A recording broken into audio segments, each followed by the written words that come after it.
Today we're going to cover the most important exercises for the upper body.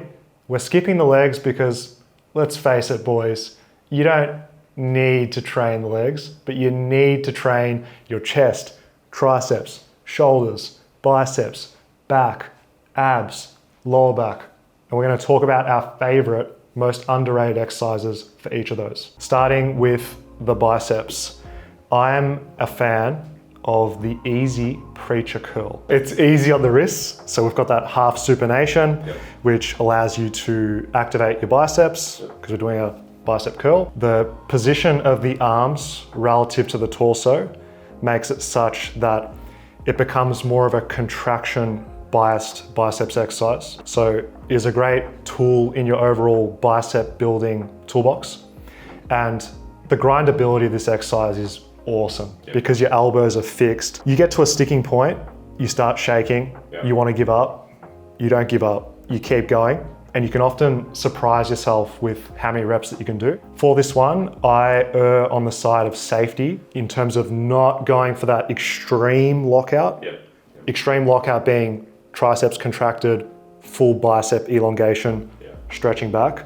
Just a soft bend in the elbow to mitigate the injury risk. Not saying this will cause injury, but you're less likely to do it in this fashion. I would also just progress and proceed with caution in terms of not trying to do an extreme heavy weight from one week to the next, and you'll build really nice biceps when it's part of a comprehensive program for which there's other exercises. Cool, that's a good choice. I also like how it's a little bit flexible based on like how you position your body. Like are you lean forward? Are you lean back a little bit? Like more stretch, more contraction? Yeah. So I've had those in my program for a long time. I think my choice though is going to be incline dumbbell curls. So you're sat on a bench, you're lean back, anywhere from like 60 degrees to maybe 45-ish degrees. And so the arms are actually behind the body in this case. So they're a little bit more lengthened, but there isn't as much tension in that fully bottom position. So it's a more mid-range, I would say, focused movement. And I like this because I've had some tendonitis issues. And so sometimes going for a preacher, especially if it's a strict one and it's really a lot of tension in the bottom position, I find that does sometimes beat me up, maybe progressing a little bit too quickly. But I have found that having the incline dumbbell curl where it is lengthened, but it's not like a massive amount of tension in the bottom position has been super useful. And it's also fairly grindable. Sometimes I do get a little bit of like chest involved in terms of like just getting the weight up. And so yeah, that would be my pick. I see a lot of people going for barbell curls. I think those are okay, but it often ends up being just kind of a mess. And so having something where you're a little bit more locked in, whether it's an incline curl, you're on the bench, or preacher, everything is locked in there. You can't run and hide from the tension. No, and what's interesting about these two exercises is they will bias slightly different parts of the bicep. Your incline curl is more long head, and the preacher curl is more short head. This isn't to say that because you're doing one or the other, all of it is going to go to the inner versus outer biceps. It'll contribute a little bit. How much practically in the real world this is going to help is debatable, but the logic of having a stretched focused and a contraction focused bicep exercise makes you well-rounded. Yeah, and this is where bodybuilders have kind of had some lifting wisdom over the years where, oh, like this is the peak and this is, you know, this works at this like different area, or this is for like the lower biceps on the preacher curl, or this is for a little bit of a different area. I think there is more and more research coming out saying, hey, actually regional hypertrophy, very much a thing. And so again, it doesn't need to dictate every aspect of your program, but I think having some variety and using more than one curl is a good idea. When someone's like, it's just elbow flexion. Well, it is elbow flexion, but there's a little bit more to it than that, yeah. Of course. The triceps, AKA the horseshoe of the arm, is an underrated area for muscular growth and development, because people get into bodybuilding, biceps, biceps, biceps. Show me your muscle, bro. It's always flexing this. No one ever goes intuitively, check out these feathers here. But it adds around 2/3 of the arm is the common thinking based on muscle mass. There's 3 heads of the triceps, and it needs to be trained in different ways to comprehensively grow the muscle and strengthen the muscle. The research does show that overhead tricep extensions are absolute gold. If you're not doing them in some way, shape or form, you're probably missing out on particularly the long head of the tricep, which does elbow extension as well as shoulder extension. My choice for the overhead tricep extension is the easy tricep extension exercise. Firstly, I love it because it's accessible. Cables are great, but if you're in a busy gym, you can't always get access to it. But with something such as a skull crusher, you can do it. If you have an easy curl bar, you can do it with that. If someone's hogging that piece of equipment, you can use dumbbells to get the same thing. I like the easy variation because it's nice and stable, because both arms are doing the same action. I find with dumbbells, you get a bit, one side starts doing more than the other, and it can feel a little bit awkward if you're not used to that particular movement. Feels great on the elbows because of where your hands are placed. It's not a completely straight bar, so you're off neutral. I also like doing the skull crushers with my thumbs over in this fashion, just because it affords you more rotation at both the wrist as well as the forearm. And the benefit of that is downstream tends to be nicer on the elbows. So small detail, but it can make it feel better for you. There's a lot of different ways to do this movement. You can go to the head, skull crusher-esque, just to this point, overloading the elbow extension component mainly. I personally enjoy doing it this way because it's reliable, it's repeatable. I challenge the triceps as elbow extensors predominantly in this fashion, but you can also do it behind the head. You can get a big stretch. You can do it Jeffrey Verity Schofield style. You can get that shoulder extension aspect of the triceps, which is cool too. It just modifies how much weight you can use. So for me, this one is an absolute bread and butter exercise. You can keep progressing it long term with heavier weights. Feels good if you get used to the technique and you find a elbow orientation that suits you. And it's just nice to do a bit of a free weight movement as well. It doesn't always have to be cables. Yeah, so I will say that's a good choice.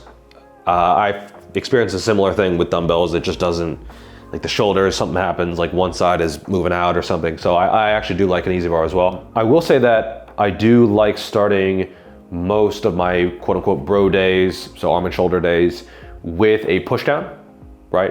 It's a little bit more contraction focused, a little bit more elbow friendly. And so having that early on in the session for me it's something I always do, right? Could be a short cable, could be a long cable.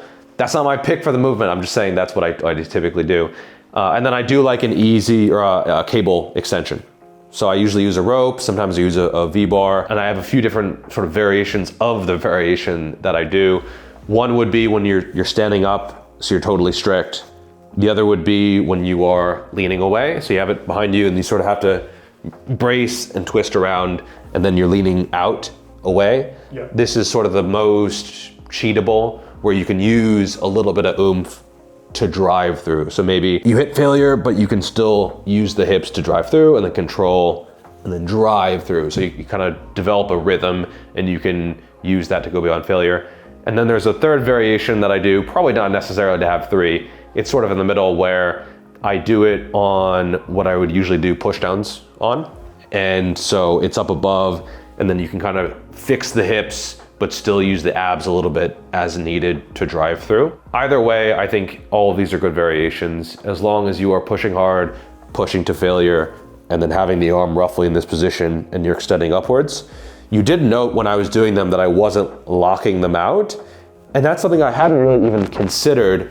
I just thought that, hey, the big stretch and what I really want out of the movement is gonna be right around here, and this part almost feels like a little bit more dealt and like just lockout that isn't quite as productive. And so I typically keep it roughly in this part of the range of motion. All of the exercises we mentioned with easy skull crushers, overhead, tricep extensions, they're all working the overhead position. So the lengthened part of the triceps, which so many research papers showing that this is a really key area for development of the triceps. And one, not better or worse than the other, they're just variations. You're planning to lift for the rest of your life. You're not just going to stick dogmatically to the easy curl bar or just the cable station. You can mix it up with the rope, the attachment that is the V-bar, and playing around with those different torso positions is fantastic because it modifies what the abs are doing. Your completely vertical ones, the most demanding to try and keep the ribs from flaring too much. Not that it's overly important for what the triceps are doing, but if you want to integrate that Valsalva kind of maneuver and ribs down bracing, you can do it if you want in that variation. Whereas if you're horizontal, it's not as demanding over there as well. What are the differences with the rope versus the V-bar? So I actually find this isn't talked about very much. The biggest difference is stability. So sometimes people will do the rope and it'll like sort of bubble around the balls will scrape together and as you're holding the balls. Yeah, we understand. I still like the rope. Very elbow friendly, degrees of freedom. Yes, exactly. And another thing is that it forces you to pull. Whereas when you have the V-bar, you can push. And those are two slightly different things. So the long head of the triceps, you want to keep the shoulders extended, you want to keep the elbows high and then extend through here, like you're throwing something. Like if you're throwing a baseball upwards, you wouldn't try to push the baseball, you're trying to fling it. So when you're using a rope, it puts you in that position where you're just pulling, right? Whereas if you have something very, very stable, you can push against it. And so you might get a little bit of front delt involved and turn it into a little bit of a press even. And that's not the end of the world, it just means that it's probably gonna be a little bit less long head and a little bit more of the other heads and sort of, it's almost like a shrugged up press. Interesting with the rope, as a consequence of that, you'll be lifting lighter weights. Yes. And the V-bar, you'll be able to push heavier weights, but being mindful of how your mechanics change based on what attachment. Yeah, and you can feel it, and yes, you will be stronger with the V-bar. And some people think that, oh, it's the stability. It's because you can get that pressing type of action, and the front delt is quite a strong muscle group, especially compared to the arms. And so you're probably looking at 30-40% more weight on that variation. Okay, but the key thing is having a lengthened triceps exercise would be your first pick. If you could only pick one, it would be overhead. But you do a contraction focused below head height tricep exercise as well. Beforehand, yeah. Okay. Learn how to mix calisthenics and weights with Fitness FAQs. Get the best of both worlds by shopping Fitness FAQs workouts. Developing a pair of Popeye looking forearms that are not only strong, but also muscular as well, can make you look yoked.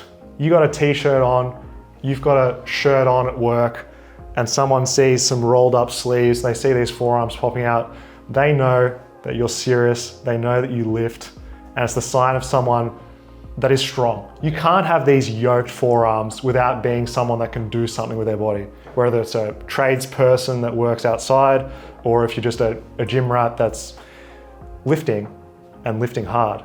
My tip for forearms is a concept first and foremost. Not using straps where possible on upper body exercises. So not using straps for rows, pull-ups is fantastic for getting in just cumulative stimulus into your forearms. And the argument's coming straight away, but you're not able to fully exhaust your back muscles because the grip's a limiting factor. Look how big your back is. Sure, it's a component. 80-20 principle.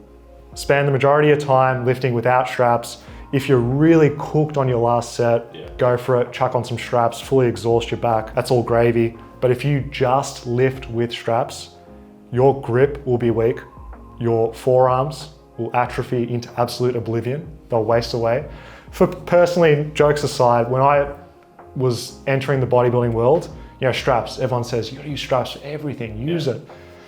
I really suffered on my compound lifts because you gotta think your grip and forearms, your hands are essentially a connection to your shoulders. So if you can't grip it, you can't rip it. There we go, I'm just spitting bars. But it can reduce your neural output if you don't have a foundation there. And I think that's pretty unanimously agreed upon. Obviously other things where grip will really limit you, RDLs, deadlifts, use them on that. But when you see someone in the gym doing, I don't know, a bicep curl with straps and Jeff's just absolutely just wants to scream over there. It's not good. So first thing, lift without straps, use them strategically, you'll develop pretty good flexors. The hammer curl has come under some criticism recently, and I don't know why. I think it's, when done well, it is a real key exercise for developing the other areas surrounding elbow flexion.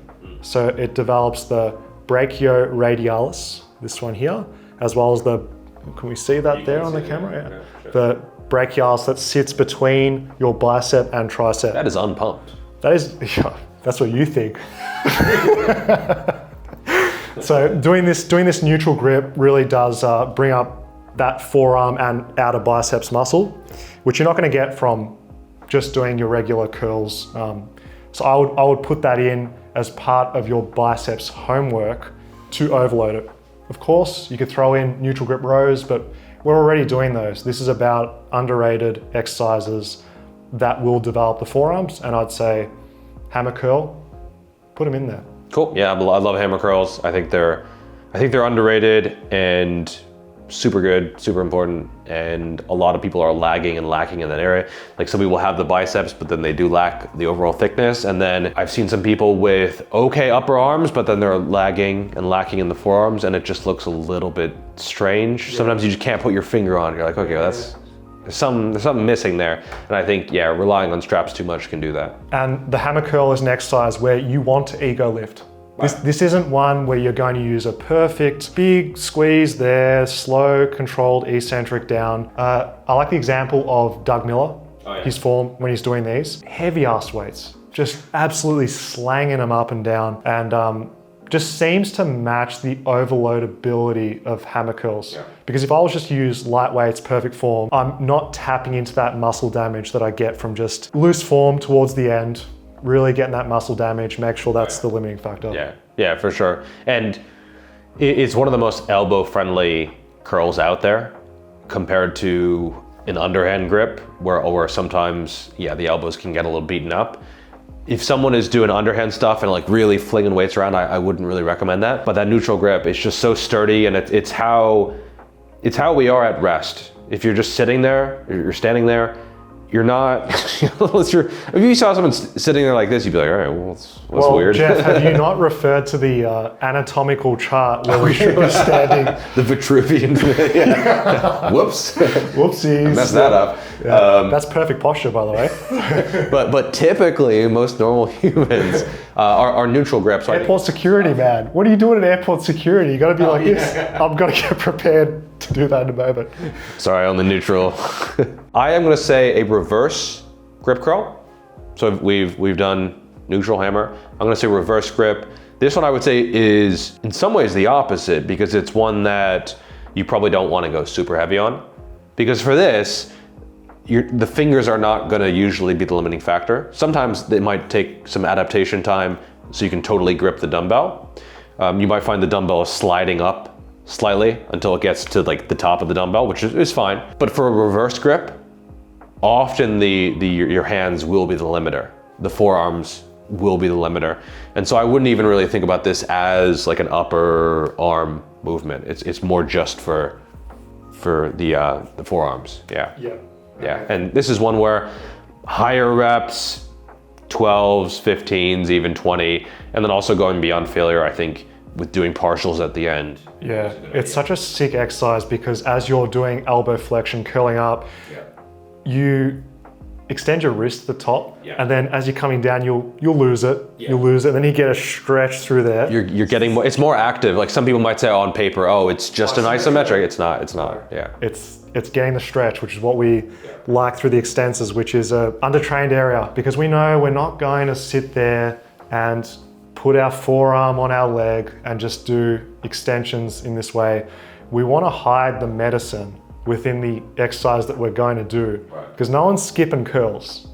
Everyone's doing their curls. If you can find a way to just sneak in some forearms in there, hammer curl for this part of your forearm, the outer bicep, pronated bicep curls, then that's fantastic. And I think it's just a little bit more dynamic as well, right? Because it is not just super isolation. You have the ability to get a little bit of oomph involved, either like maybe some rotation or maybe some hips involved, which a little bit is totally fine. Whereas if you're just locked into a bench and it's just isolation, you don't really have that freedom to move a little bit more naturally. No, we don't. If you want comprehensive shoulders, if you want those 3D delts that are capped, making you look like a Dragon Ball Z character, because that's what got most of us into fitness, you should be training your side delts. And my go-to exercise is the incline dumbbell lateral raise. The reason being is because your torso is fixed, and that takes out a lot of the unnecessary compensation, momentum, and cheating that you can actually do. And the added benefit here is you're getting more of a stretch on the lateral delts as you're doing your lateral raises. And one of the criticisms of dumbbell laterals is there's not constant tension. When you do it, you have to really, use a lot of oomph out of the bottom, and then you kind of don't feel anything, especially towards, you keep going. Whereas if you do the incline laterals, you're gonna feel it right from the start, all the way up to, if you choose to stop at shoulder height. And that really makes up for some of the criticisms of this exercise. I love it because it's accessible. You can always just hop on a bench to do this. If all of your benches are taken, you can go hog a lat pull down or something like that and just lean your body against it. You can still do it. I've even done it against the preacher curl bench. Nice. You can picture this, just setting up, body at around 45 degrees, and you can go through that one. Really like doing higher reps for this. Smaller muscle group, you're not going to, hey bro, can you do a 3 to 5 reps on the lateral raise? It's just not going to get much muscle stimulus. Form's going to be pretty sloppy. So with these, really pushing them quite hard is important. Most people stop at technical failure when the arms get to some arbitrary level where they think that that's all they've got. Oh man, you got more to give. Especially seeing Jeff's way of training, just period. I've really embodied that in my own practice. And when you think you've done your set, you can probably do 5 more quality failure reps, stopping at 3/4, half, quarter, and that's a good set. I like the sensation of finishing my laterals where I'm barely even lifting the arms. That's when you're starting to tap into some actual muscle damage with these bad boys. What you can also do, people like as well, is strapping up for lateral raises. Because if you do a really high rep set of these, inevitably your grip will be fatiguing. It's not as if you're going to just drop the dumbbells, but I think sometimes we stop laterals because we're sensing some grip fatigue and we just want to refresh that area. So one thing, if you wanted to really push yourself on these, I'm not against strapping up some laterals, maybe as your last set, just so that you can get some grip stuff in your first few sets. Yeah, I really like those. This is the first time I've done them, and man, definitely significantly different from just a typical standing dumbbell lateral raise. So I'll probably keep those in some capacity. So thank you for teaching me those. All good, bro. No worries. I'm gonna keep them. I will say though, probably a cable lateral raise, but I have changed how I've done them. It's one of those movements that you can always go heavier if you really want, but you might not get as much out of it, where you can shrug up and start getting more traps involved. You can start to what I call teacup, so where you're twisting back and forth. And if you do this, it means you're actually reducing the range of motion. You might feel like the cable is moving a further distance, and it is, but when you do this, you're getting less stretch. And when you do this, you're not even getting like a full contraction. It's relative torso movement, which is changing the arm path. Exactly, right? And so it's like, I'm a little teacup, and that's what they're doing, right? So if anything, you would want to do the opposite, right? Where you're not leaning down in the bottom position, you're trying to lean away in the bottom position. Now, I typically tend to actually keep the torso fixed. You don't have to try to do this, the opposite of what the instinct is. But it's important to realize what is going on with your torso position for this movement. And then also what your shoulder position is going on, right? So what I really try to focus on is getting that big stretch at the bottom and then really trying to drive up and keep the shoulder down. I try to look at my delt in the mirror and see like a delt dimple, right? Where if you're shrugged up, you won't see, you're leaner, so you can probably see it better if you, there's this delt dimple. So if you do a cable lateral, you'll see where you'll be able to store some water in your delt, right? Like you're a camel or something. Yeah. But if you're shrugged up, you're letting the water out. So, and then you can look in the mirror in front of you if you have one, and you should be able to see that delt dimple. If you can't see it, it means you're probably leaning back and hitting more front delt or a little bit more rotator. In terms of cable attachment, are you going in front of body, behind body? So I've typically gone in front. Behind could allow you a little bit more of a stretch, but I like to go in front as long as I keep a little bit of elbow bend. For me, if I keep a totally straight elbow, I don't feel as much in that bottom position. So I actually keep a little bit of bend, and then I keep a little bit lean forward just for a little bit more scapula plane, and then just focus on pushing out. And all of these things reduce the amount of weight that I can lift, right? Like I could double the weight if I started teacupping, if I started leaning back, getting rotator, getting front delt. And that little stretch reflex that we all do when we're trying to, last week I did X weight for X reps, I'm gonna beat it. So then you start going, bounce, boom, bounce, bottom bounce again. All these other muscle groups are so much stronger than the side delt that it's easy to use them and get less side delt. Yes. So I try to keep a lot stricter than I used to. And this was not easy at first. This is one of the few movements that I actually stopped tracking. Yes, because tracking was actually, I want to get better, I want to add weight, I want to progressively overload. You're not focusing on the form, being present, your effort relative to failure. Yeah, which is what actually matters. So the tracking should help you to improve those over time, but it was actually getting in the way, at least for me, and so I just don't track that movement anymore. I know roughly how much weight I'm going to use. I'm probably going to increase the weight once every year or two anyway, because it's a cable lateral raise. Auto regulation, you come in on the day and whatever feels challenging for the what rep range you're going for. I might get 10, I might get 12, I might get 15, but I would rather have them all be quality reps and not focus on counting or on progressing, which sounds counterintuitive, but I think especially when you're advanced, it's a little bit more important, No, it makes sense to me. What about the anchor height of the cable station? So I've done the thing where you raise it up in order to get more stretch. I think that's a good variation. I think it's fun. There's nothing wrong with that. I like it. I've recently lowered it back down again and stood a little bit closer just because I found that it feels a little bit smoother and it makes that top contracted position have a little bit more tension, because what was happening was that it was challenging at the start and then too easy at the top. And so evening that out a little bit was a good change for me, but I think trying both and seeing which people prefer is a good idea. I'd also just add globally with the technique, you'll want to try and bring your arms out in the scapular plane is the term that we use. Just you think of the direction your lateral delts are and you go out in that position. So it's not completely by your sides or not completely in the front, like a front raise. It's that 45 degrees in between those two extremes. Yeah, and I think this is why I used to see some professional bodybuilders train, like you look at Ronnie Coleman, his arms are quite bent.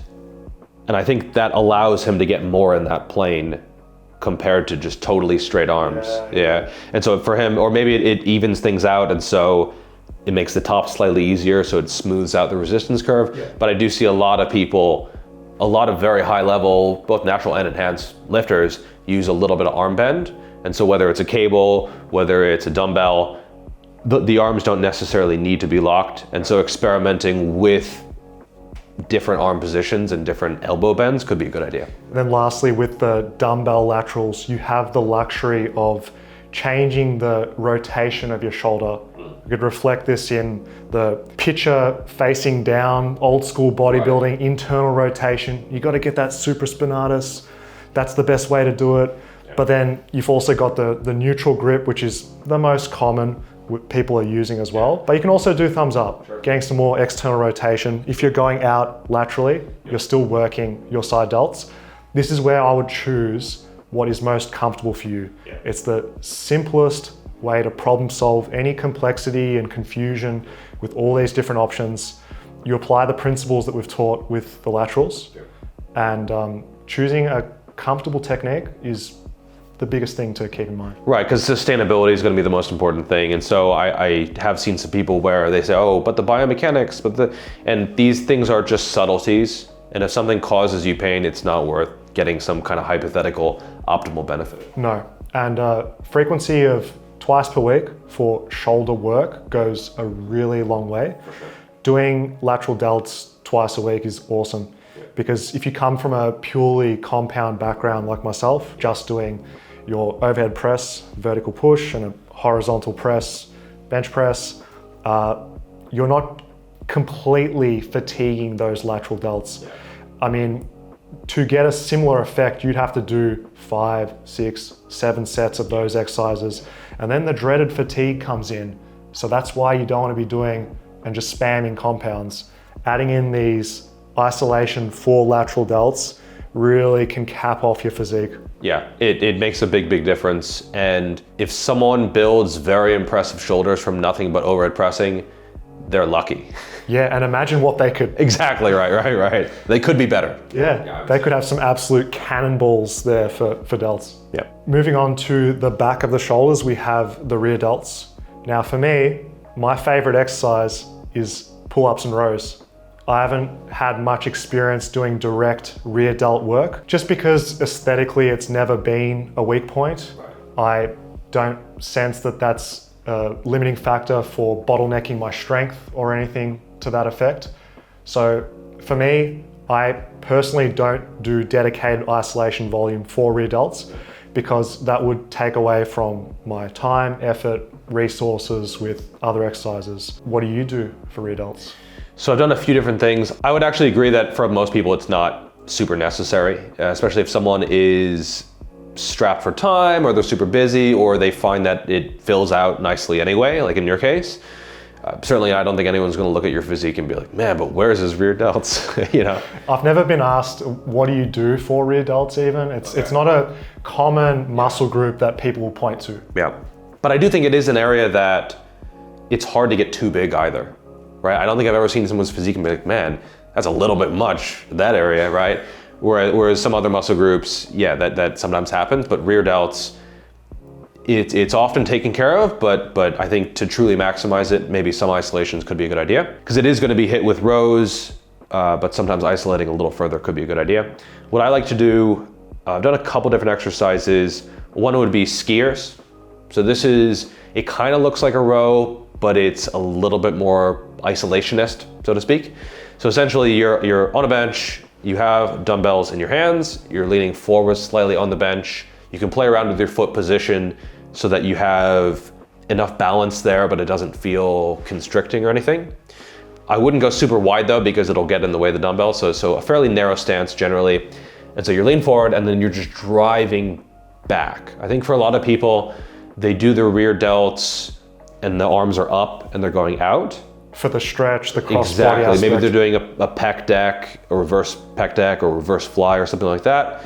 I think for a lot of people that gets quite a lot of traps involved, and they might not feel it as much when they're elevated. And so having something where it's a little bit more tucked can be a good idea. And then this is a contraction focused movement, and so it's very failure friendly. We did a few sets and all of them were beyond failure. Oh yeah. Yeah, and these are tough, but I found them to be quite productive for the rear delts and then also for the mid back as well. I also have done something, what I call a thickinator.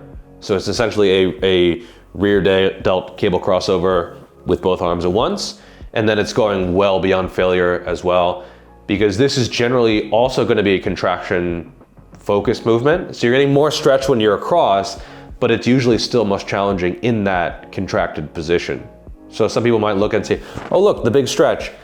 Yes, but even if you're beyond failure, you can usually keep doing this part of the range of motion. And so I might get to where I can barely lock it out, and I'll get one where I can't quite lock it out, but I'm trying to struggle.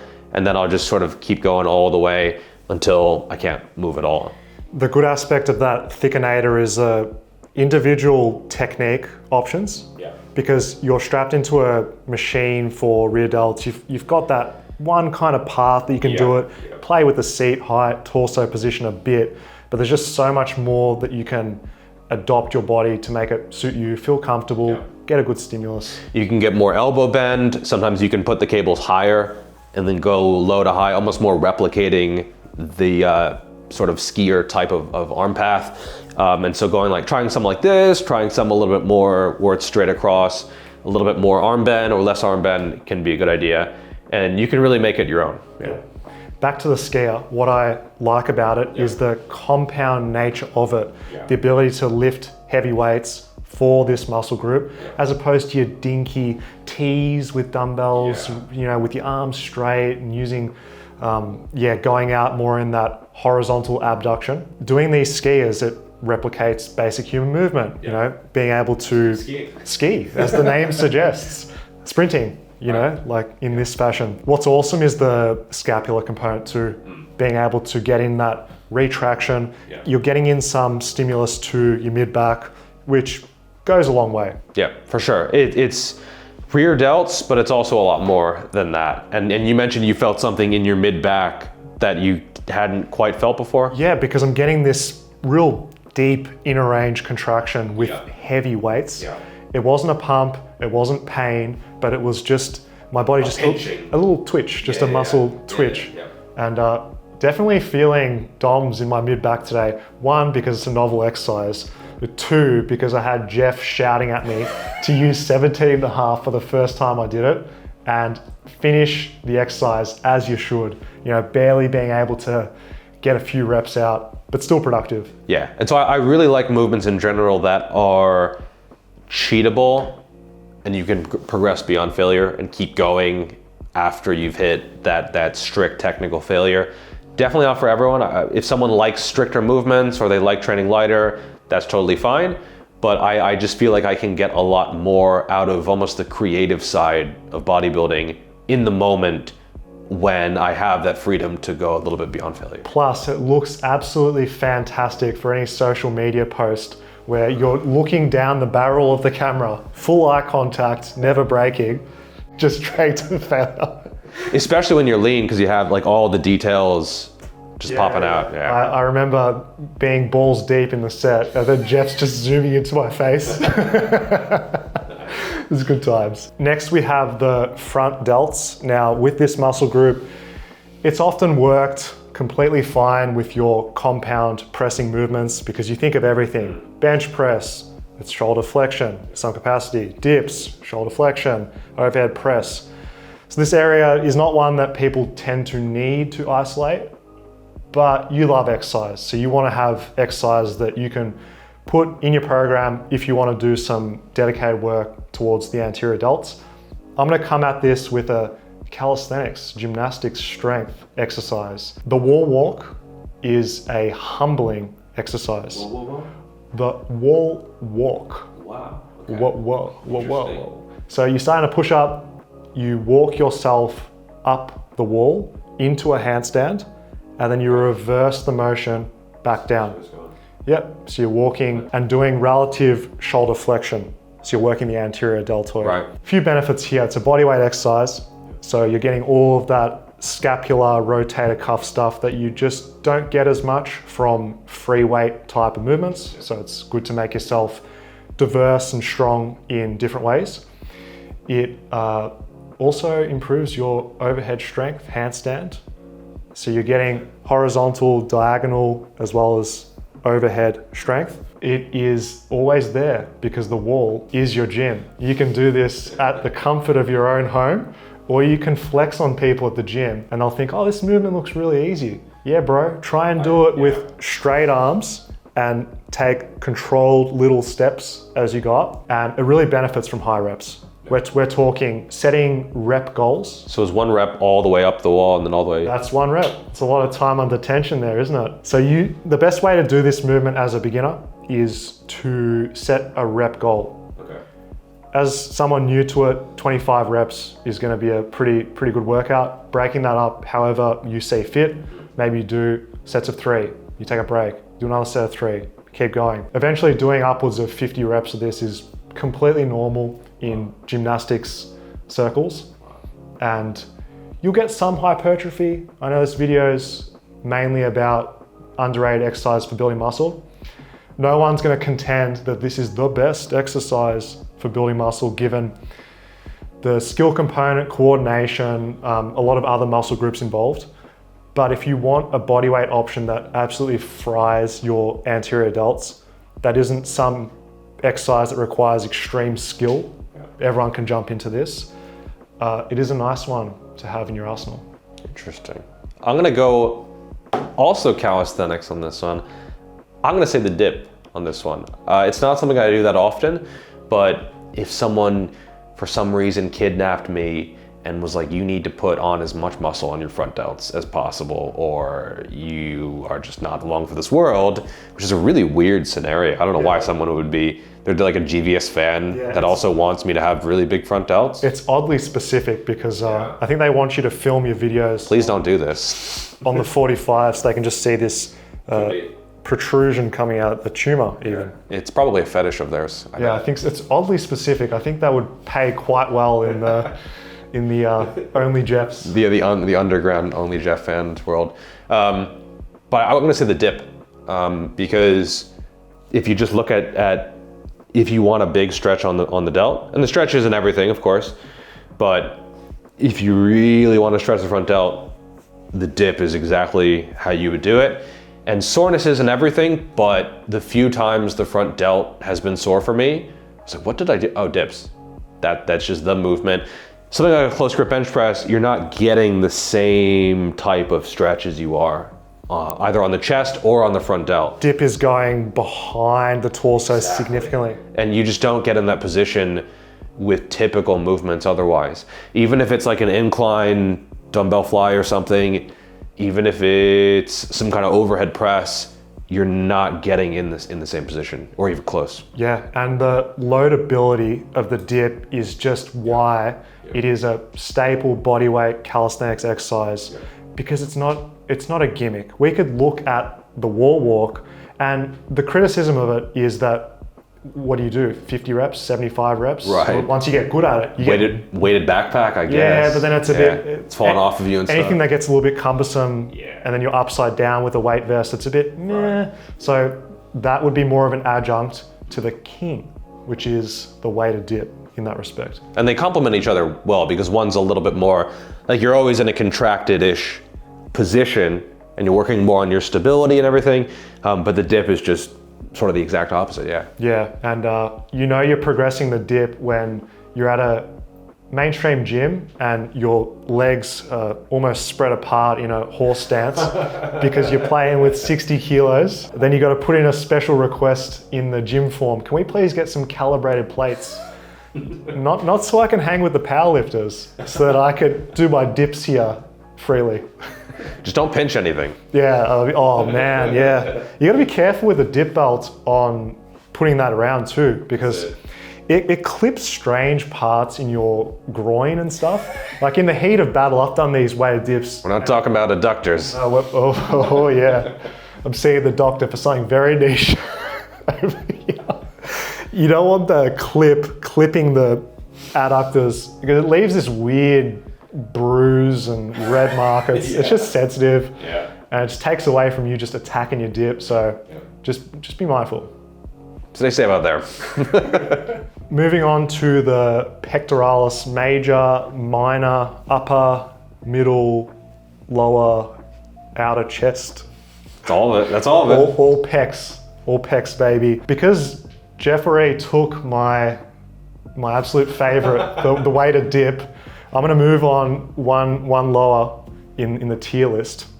We've got the weighted push-up, heavily slept on exercise, because people know the push-up is a good exercise when they get into training, but once you can do more than 30 reps, it becomes an endurance exercise. It ceases to be challenging for strength or hypertrophy. So people tend to discard the exercise, which it's an absolute shame, because the benefits that it gives you as a beginner can give you benefits as your intermediate and advanced if it's loaded correctly. And you've got a few different options for doing this. You've got a weight vest, which is an option, but requires specialized equipment. You need to bring it with you to the gym. The best weight vests are not actually weight vests where you put slots in. They're the ones, some companies sell them where it's got a shaft that you can put on just your Olympic weight plates on there, and you can screw it on just like it would be a barbell. You put on your front, you put on your back, I guess? It's got it both. Okay. So the horns on Oh, interesting.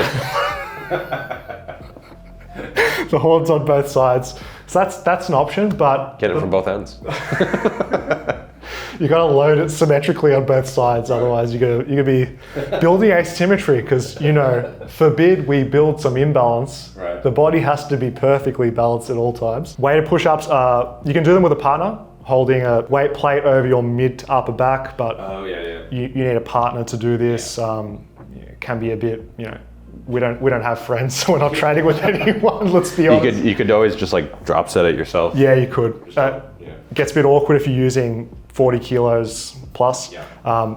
Best option is a dip belt. You put it around your mid-thoracic. The benefit here is that the scapula are free to move, so it's not impeding that. Right. The belt also isn't on your lower back, so you're not just putting unnecessary strain through that area. So you've got that on. All you need is 2 elevations. Yeah. You can either have box, or the quicker way to do it is box and dip bars in a squat rack. Okay, that makes sense. We want to make this as least cumbersome as possible, because that's the other potential limitation of the weighted push-up. It's a bit of work required to set up these boxes, handles, put the belt on, but once you've got it on, awesome exercise, because now you can challenge yourself in 5+ reps. You don't have to do push-ups for endurance. There's a lot of longevity to the exercise. The potential downside is the core fatigue, because you've got to brace yourself with heavy weight. You can look at this as a flaw or a benefit, depending on what you're going for. Right. You're not doing the push-up as the most optimal isolated exercise for chest possible. But if you have a bodyweight exercise that overloads horizontal pushing, you get a deep stretch through the chest, and it's actually challenging. Weighted push-up, have it in your arsenal for sure. Cool. I'm gonna flip things around and go power fly. So lying on the bench, and then you have the dumbbells. I say power because it's not totally straight arms. Personally, I find that if I keep totally straight arms, I feel a lot of biceps in the bottom position, and it feels a little bit restrictive or restraining. And so I like to keep a bit of an elbow bend, and then also I like to try to keep a more neutral position. I find that if I pronate too much, I find a lot more front delt. But when I keep in that neutral or even kind of underhand position, I do get more chest. Makes sense, and it is generally a more agreeable position on the shoulders to be For sure. neutral or externally rotated. Yes, yeah. I will get a little bit of like an annoyance in the shoulder if I am too flared out, whether it's an incline barbell bench press, and I think that's why barbells in general not often, but sometimes cause people issues because you're locked in. And this isn't fear-mongering that if you go into internal rotation, your shoulders are going to blow off and you'll be ruined for life. It's just, you need to choose exercise that suit your level of mobility. Exactly. So if you have full internal rotation where you can get your arms down like an Olympic clean, that's their goal, is to have this without any dumping forward, you're probably fine to flare the elbows out because you've got the requisite mobility. But most of us don't have full internal rotation. So dropping down to scap plane, neutral grip, external rotation is great. Yeah, and then it's quite failure friendly, and you can almost change the elbow position based on how close you're going to failure. So you can turn it into a little bit more of a press near the end, right? So if your arms are locked out, you're kind of just done where you're done. But if you keep a little bit of an arm bend, it's difficult. I can bend a little bit more and then finish it, and then you can keep going. And so again, it's one of those movements that going a little bit beyond failure, at least for me, or at least making it more grindable as you get closer to failure. Those kind of blur in together. Like, have you failed? Are you to failure, beyond failure, based on your technique modification? Depends on the technique, because you've got a longer lever when your elbows are straighter, and your chest is failing at that point of leverage. It's a mechanical drop set, essentially. Mechanical drop set in the set itself by just bending the elbows more. Yeah, and this is where you can't do it too early to make it too easy, but you can kind of feel with practice, oh, in the moment, I want my reps to be slow, I want them to be tough, therefore I'm gonna choose the amount of arm bend that is required for that. Awesome, awesome, awesome. The traps are a muscle group near your neck. When you talk about traps, you just need to move around in this fashion, and you need to talk the whole video in this way. So, hey bro. What's up, bro? How do you grow those big traps? I don't know. They've actually impeded my ability to think. Oh, okay. Might be because it's suffocating your breathing. Any overhead exercise, especially the upper traps, the middle traps with any rowing exercise done horizontally, and lower traps get worked with overhead movements as well. One that I've done for this area is the Lou raise. So it's a lateral raise that is full range of motion. You're going through complete abduction until your arms are overhead. So traditionally we stop a lateral raise with our hand level with our shoulder. The Lou raise, you go all the way up to the top. So shout out to Father Lou, Olympic weightlifting legend, Chinese Olympic weightlifting legend. A very apt person to mention, given that we are beasting out in China right now. This exercise, it gets the upper traps because you're getting full upward rotation of your scapula, and you're getting that peak shrug contraction at the top. It's a good overhead mobility exercise. It is a good rotator cuff scapular health exercise, because on paper we look at muscle hypertrophy as the goal and we just think of the big movements, the big compound, the main isolation ones, but you can't also neglect the small things that bulletproof your body. We like using that term because movement optimism. The Lou lateral raise might look a little bit dangerous if you've never tried it before, but it's all relative. It's how much load you're lifting, just being sensible with your technique. Don't be trying to shove your arms in a position that doesn't feel comfortable. You'll find your natural path with this one. Starting out lighter is sensible, and it is a good replacement for your traditional lateral raise, because not only are you getting the traps, you're getting the complete shoulder complex as well. I'm gonna go with underhand easy bar Yates style row. So it's a bit of a mouthful. I use an easy bar and underhand, that feels most comfortable. You can go overhand as well, but I find I tend to pull a little bit more arms, a little bit more forearm, and so I go underhand. But I also don't drive the elbows down and back. I know that Dorian said he did them for lats. I'm not doubting him, but I find that I get more benefit from it when I'm more pinching up with the shoulders. And so it's hitting the entire traps, upper, mid, lower, and the range of motion is not huge. So I'm not like really dunking down. I'm more focused on keeping it in this position. And it's almost similar to the skiers, where it's the same arm path where things are tucked and then just driving back. And I'll do this for fairly high reps. I would say 10 minimum, and I'll do up to 20, 25 sometimes, yeah. This also looks like another contraction focused trap exercise. Yeah, I tend to go beyond failure as well. What about if we want lengthened for the traps? I do like a rack pull, right? Where it's from the knees roughly, and maybe a little bit below, maybe a little bit above. Above tends to be more upper trap because you tend to squat it up a little bit and it's more just this big stretch on the upper traps. I tend to go from around the knees and I focus on actually moving the scapula. So I'm really just not necessarily actively retracting at the top, but I am protracting at the bottom, and it's not like I'm keeping a totally flat back, like that quote unquote perfect form. I do use the back fairly actively. Okay. Benefit looks as if you can go really heavy, overload the stretch in a quite significant way. Yep. And it is a hinge in some respect, but it can be programmed on upper body days. Yeah. So no stress if you're looking at this movement. Do I have to put on leg day? It's a back trap focus. Yeah, exactly. So it kind of cuts the lower body out of it. Typically when you're deadlifting from the floor or from a deficit, it's going to be a lot of lower body to get the bar moving, and then the back is kind of sort of what finishes it along with the glutes. And so it's a bit of glutes, but then mostly back when you're pulling from that elevated position. It looks very fatiguing. Should I be afraid of that? Not afraid, but you might want to reduce the number of sets. I find that 1 to 2 is typically where I'll be. I've done 3, 4, 5, 6, 7, 8 sets of this. It's just you tend to go backwards rather than forwards. So yeah, 1 to 2 sets. I'm surprised you didn't say German volume training 10 by 10 on.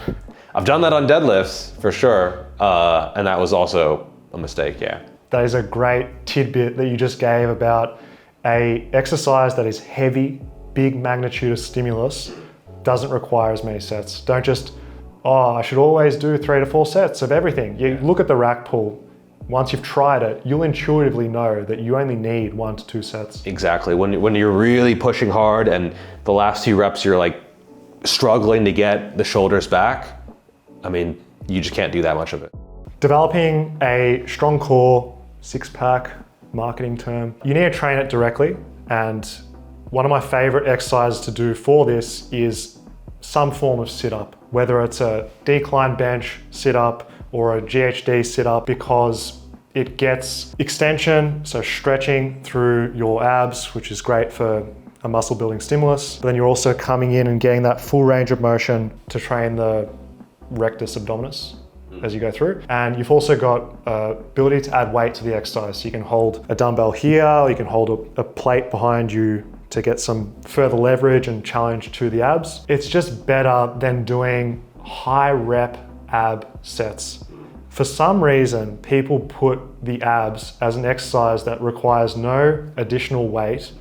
You just have to do high reps beyond the recommended 30 for hypertrophy. Absolutely no modicum of effort relative to failure. You're not tracking it in any way at all. Those are what you shouldn't do. I mean, you can do that if you don't want gains, but often that's the easiest way to understand what not to do. So for me, a full range of motion type of ab exercise that's overloading the anterior core is great. Much better than a isometric ab exercise, your planks and all that stuff. Great in their own right for anti-extension, anti-rotation, but as a muscle builder, you want full range, you want load, you want effort, and you want a frequency of a few times per week so that you're able to actually stimulate and grow. Yeah. Okay, I'm gonna go cable crunch. And this is an area that I will fully admit that I even said publicly I had bad ab genetics for. Turns out I just wasn't really training them. So go figure.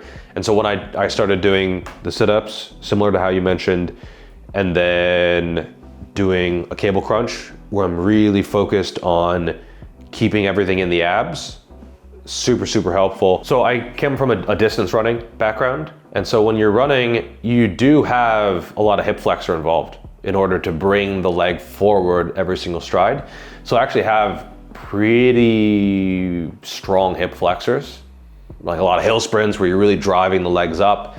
And so my TFL is actually weirdly developed still, even though I don't run anymore, right? Like that area is just very strong. And the downside of that is that when you're doing cable crunches, you can use the hip flexors very actively, right? And so it's another aspect of, you have a strong point, it takes away from what you're trying to train, the weak point. And so I've had to be very conscious of trying to keep the hips fixed and then having it all be in the abs, in the torso. Yeah, because the hip flexors take over when you just hinge at the torso. Yes. A really helpful abs cue is trying to bring your breastplate xiphoid process. I'm using some science terms here to show that I understand anatomy.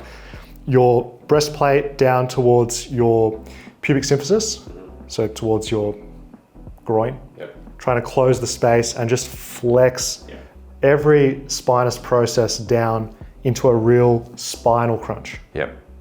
And if I had access to some kind of machine crunch, that might be a good option. I haven't done them much. I've done them 1 or 2 times when traveling or something, and it has felt good where it kind of keeps the hips more fixed, and then it kind of forces you to use that. Jeff, you've been training all wrong. That's the first exercise people going to the gym. I'm trying to lose my tummy fat, and I'm trying to spot reduce this little pouch that I've got here. So I jumped straight on the crunch machine. So you've been doing it wrong, man. Yeah, if only I had access to that.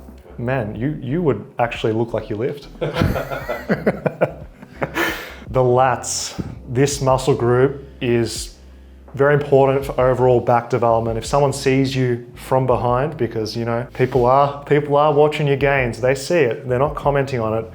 you should be developing this muscle group. It gets worked with all of the vertical and horizontal pulls that we do. The 45-degree range of challenging this position is underrated, and doing the pullover has been something really fun for me because I've traditionally come from just vertical pull-ups, just horizontal rows, and I've been missing that arc in between. And I want to choose an exercise that has a lot of progressibility.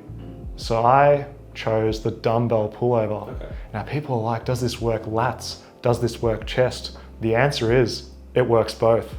And it is a compound exercise for going through shoulder flexion to shoulder extension, challenging that motion. So the dumbbell pullover is going to challenge the chest, the lats, get some of the teres in there, and definitely the triceps too. For sure. It's involved. And depending on your technique, if your elbows are more bent, you'll be using a lot more triceps as shoulder extensors. Yeah. The straighter the elbows are, the triceps are just active as more of a stabilizer for the elbow joint. Can't contribute as much is what I've found with this one. And if the goal is lats with dumbbell pullovers, I find a tucked elbow, more externally rotated shoulder, makes it feel more lat biased.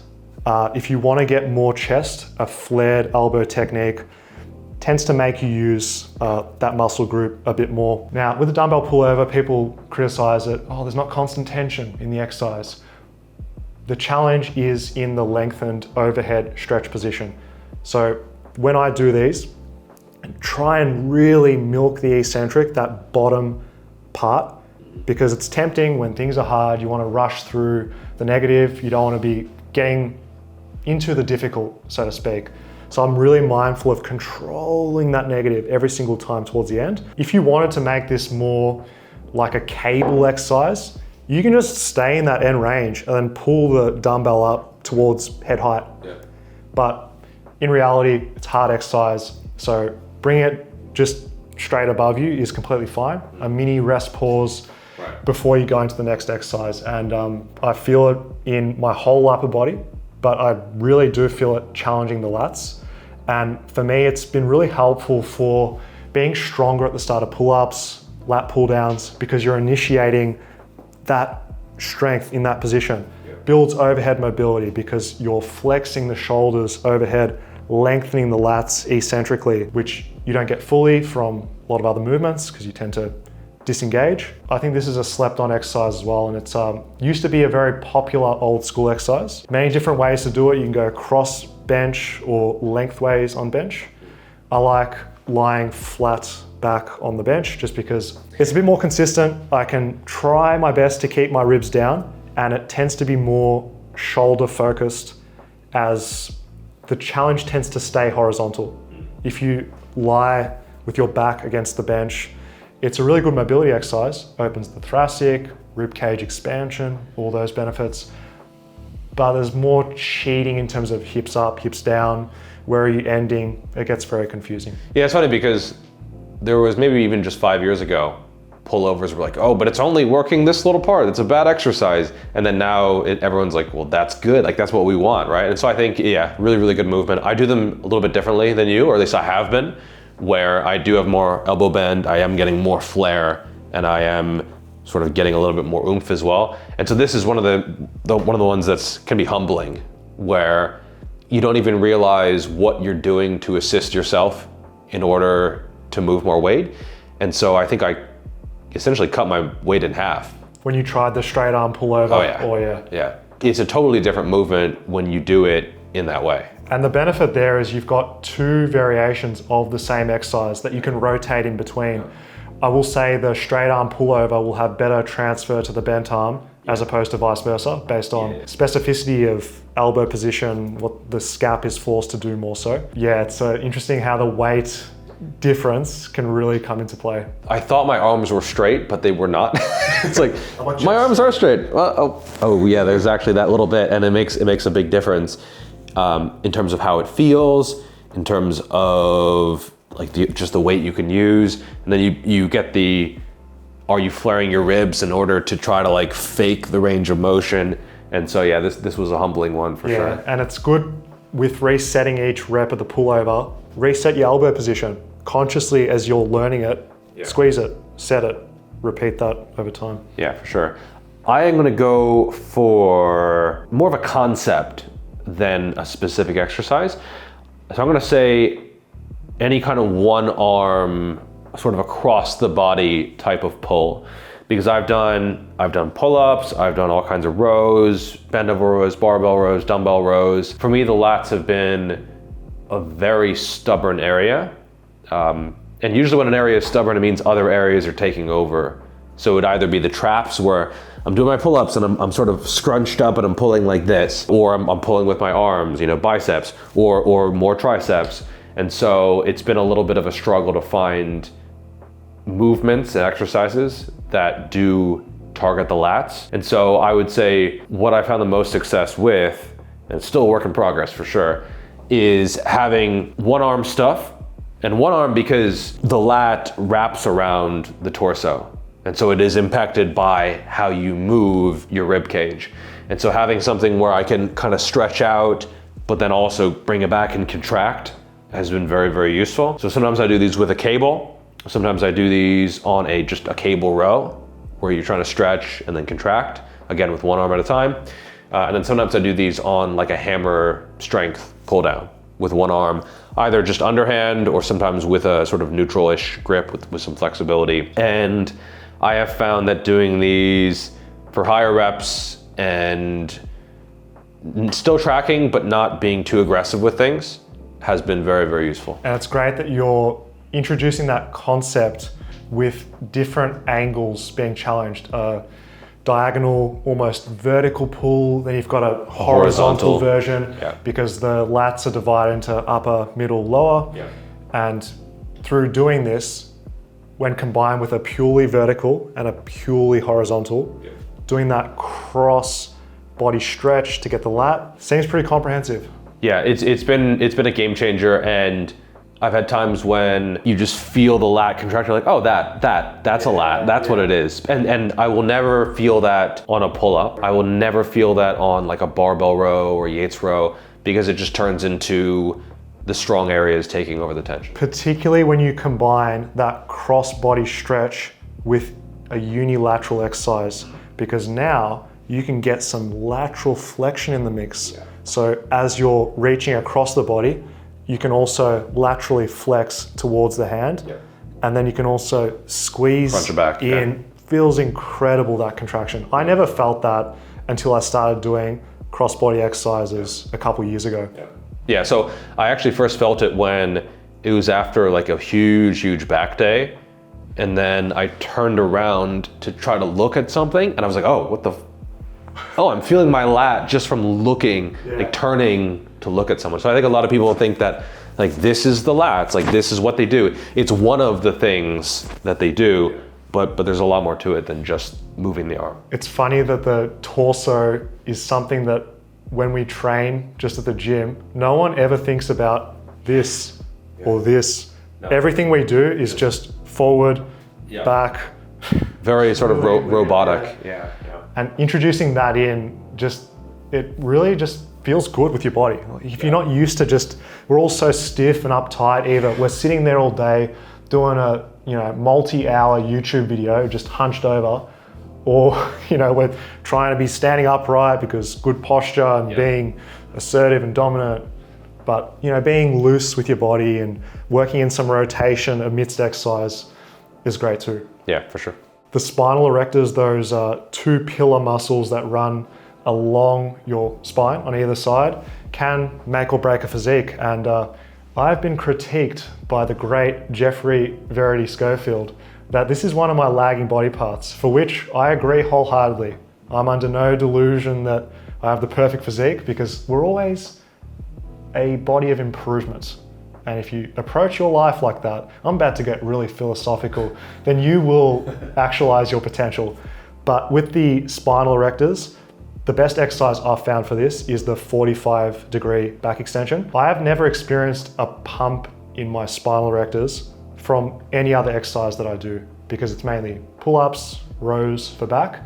And the limiting factor isn't usually those spinal erectors. I tend to do chest supported rows over, say, a bent over barbell row. So you can imagine looking at that on paper, those spinal erectors are just chilling there. They're not getting the stimulus that they deserve to get bigger and stronger. So I do like the 45-degree back extension because it fits nicely on a leg day too. It's when I would personally prefer to put it in because it's getting some hamstrings involved in the mix, some glutes. I like the way that you can change your technique to stretch and stress the spinal erectors differently. You can keep a completely flat back if that's your weapon of choice, or you can round over to try and curl yourself up and get more of a stretch through the lower back and spinal erectors as well. That one definitely gets more glutes. The girls love the just small range of motion, little flexed over 45-degree back extension. It's great how you can add weight to it as well, but that's also a limiting factor. Could be. Because you've got a few options for loading the 45. You can hold a weight plate down below you. You can also Zercher it in the elbow pits, but with these delicate, soft elbow pits, you know, I tend to struggle with that one, not used to it. And you've also got the behind the neck 45-degree back extension, which my mate over here, Jeffrey, has experience with, and I've got B-roll here of him just absolutely beasting on this. I'm motivated by it, but I personally find it really difficult to get into that rack position and keep it. But that's my choice because it's pretty good stimulus to fatigue. You don't get that axial loading like you do on RDL. Allows you to get more volume into the spinal erectors without it impacting everything else in your program. And it's a great accessory if you're someone who's skipping leg day and you're not doing those big exercises like your good mornings, your RDLs, but you still want some lower back, 45-degree back extension. Yeah, I've done, super great exercise. I really like them. I don't do them as much anymore, but yeah, they're excellent. Like really, really, really good. Very, very fatigue friendly. And then they're also kind of like decompressing the spine. Whereas a lot of other big movements like RDLs, good mornings, it's more compression. And so yeah, being able to open up is a benefit and as well. Preferable over a horizontal back extension just based on convenience. There aren't many apparatuses in mainstream gyms where you've got a horizontal setup. You have to kind of cobble together some Smith machine with an elevation of a pad, then you're down. And the unanimous research on 45 versus horizontal, it appears the 45 tends to win out in most metrics too. Yeah, that makes sense because it's more of a mid-range sort of ish kind of situation. Even though counterintuitively the horizontal is more back. Right. But it's just more realistic to load up the 45, which if you just get away from the EMG studies, for Christ's sake, you can actually load the 45 more. So probably better for... Yeah. And interestingly, you mentioned the bent over row. When Ronnie Coleman was doing his bent over rows, like ripping 5 plates, I think between sets, he said something like, got to build up the lower back. So a lot of people would think, oh, he's doing it for upper back or something. But actually the fact that he mentioned specifically the lower back means that, it's definitely doing a lot of work, just holding yourself up. And I would say that for a lot of calisthenics focused lifters, the erectors often get a little bit left behind, right? Because you're doing your vertical pulls, you're doing your rows, but there's not a whole lot where you have to support yourself and then a whole lot of weight in that position. Typical deadlifts are good. I like to go from a little bit elevated from a rack. They're great for traps, but then also you get a lot of erectors involved as well. Rack pull, yeah. So where I start from roughly the knees and then I'm allowing a little bit of rounding through the mid back and even a little bit towards the lower back. I do stay braced. That's a big thing where you're not just totally loose, you're staying tight, but then allowing some upper back rounding. And I find that this has been one of the better lower back movements that I've done. Perfect. And the fear of flexing the lumbar spine, we just have to highlight, is not something that you should overly fear about if you patiently prepare your body over time. The research that came out on spinal flexion in the lower back, lumbar, was done on cadavers in pigs, and it was just bending the tissues back and forth. But you're a human, you have nerves, you have blood, you have, I hope, ligaments and discs and all this good stuff that can be nourished and getting stronger. It just comes down to just progressing it in a way that's, you know, your body can actually handle. Don't jump on and try and lift how much you see Jeff doing. Or people on Instagram, you'll scroll and see 100 kilo Jefferson curls, which would be an extreme example of the rack pull. You're not getting anywhere near that with the rack pull. Seems like an awesome movement. Yeah, it's a good sort of stepping stone because you are getting spinal flexion, but because it's not as much overall range of motion, you can kind of control and feel where the range of motion is coming from. Whereas a Jefferson curl, which is where you're starting at the top and then you're really starting to round first your upper back, then your mid back, then your lower back, and then you're all the way down with a full hamstring stretch. Great movement, I've done it, I really enjoy it, but there's just a lot more moving parts because the hips are free to do whatever they want and it's just more range of motion, yeah. Nice. Well, there you go. That is the video. Thank you for watching. Because you finished the video, now you have all the information and you are now jacked. But if you want to learn even more and get even more jacked, you can watch another video here from both of us. Hope you enjoy.